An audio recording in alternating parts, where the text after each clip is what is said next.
दोस्तों, मन को वश में करना इतना आसान काम तो नहीं है, लेकिन ऐसा भी नहीं है कि ये असंभव है।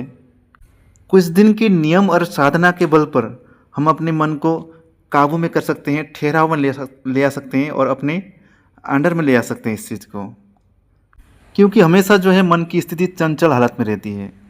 तो अगर ठहराव ही अच्छी नहीं होगी मन की, तो हम जीवन की किसी भी काम की शुरुआत ठीक ढंग से नहीं कर पाते हैं, जिससे कि हमारी लाइफ में किसी भी काम करने का जो रिजल्ट बन जाता है वो ठीक रिजल्ट बन के नहीं आ पाता है। क्योंकि हमारा जो मन का जो स्थिति है वो हमेशा उपजाऊ वाला होता है। ये उपजाऊ भूमि की तरह है। जैसे भूमि में हम अनेक तरह के बीज डालते हैं, वो चाहे कांटेदार हो, चाहे वो अच्छा होगा, बहुत सुंदर होगा, चाहे वो कड़वा हो, चाहे वो मीठा हो, कैसे भी हम उसमें बीज डालेंगे, बिना मना किए हुए जो भूमि जो है हमें उस हिसाब से फल निकाल के दे देता है। ठीक उसी तरह ही मन की भी स्थिति है। मन में भी हम किसी भी तरह का थॉट्स डाल सकते हैं। अगर अच्छे थॉट्स डालेंगे तो उसका रिजल्ट भी अच्छा होके आएगा। अगर ख़राब तरीके के, नेगेटिव तरीके के थॉट्स डालेंगे तो उसका रिजल्ट भी उसी तरीके का नेगेटिव ही होके आएगा। और जैसे हमारे थॉट्स होते हैं वैसे हमारे हार्मोन्स होते हैं, और जैसे हार्मोन्स होते हैं हमारे, वैसे हमारा शरीर बनना शुरू हो जाता है। क्योंकि मन की जो है दो स्थितियाँ होती हैं, दो भाग होते हैं। एक तो होता है कॉन्शियस और दूसरा होता है सबकॉन्शियस। अमूमन हम जो काम करते हैं, जो डेली लाइफ में काम करते हैं, वो हम कॉन्शियस माइंड के थ्रू से, कॉन्शियस मन के थ्रू से हम करते हैं, जो कि पृथ्वी के मैक्सिमम लोग इस मन के थ्रू से काम कराते हैं। लेकिन साधना के बल पर जो है किसी भी थॉट को, किसी भी विचार को आपकी मनुस्मृति में कुछ दिन तक अगर आप घुमाते रहेंगे तो उसका जो सिद्धांत ये है कि वो धीरे धीरे धीरे धीरे धीरे कॉन्शियस माइंड से वो सबकॉन्शियस माइंड तक पहुंच जाता है।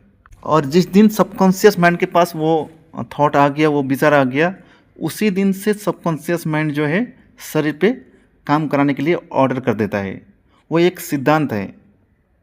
तो ज़रूरी है कि सबसे ज़्यादा पहले हमारे अपने थॉट्स के ऊपर, हम अपने विचारों के ऊपर काम करना पड़ता है। किसी भी काम का पहला जो सीढ़ी है वो हमारा थॉट ही है। तो हमारी जो एम है किसी भी फील्ड में काम करने की होती है। जिस भी फील्ड में हमें काम करने की इच्छा हो, उस फील्ड की रिलेटेड जो थॉट्स होते हैं, जो विचारें होते हैं, वो हमारे मन में अमूमन घुमाना है मनुस्मृति में कुछ दिन तक।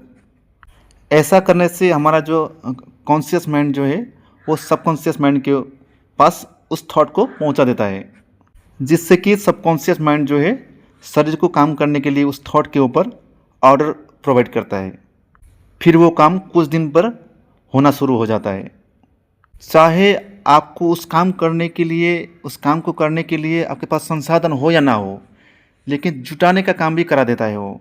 क्योंकि सबकॉन्शियस माइंड इतना पावरफुल है कि आप सबकॉन्शियस माइंड के ऊपर से उसकी सहायता से आप कुछ भी लाइफ में काम करा सकते हो, कैसे भी काम करा सकते हो। तो आप भी अपनी सबकॉन्शियस माइंड को रिप्रोग्राम करके अब जैसा चाहते हैं अपने जीवन को, आप वैसा जीवन को बनाइए, गढ़ाइए। इसी के साथ मैं जीवन फाइल ध्यानी भारत मिशन आपसे विदा लेता हूँ। अगले वीडियो में फिर से मिलेंगे। जय हिंद, जय भारत, भारत माता की जय। धन्यवाद।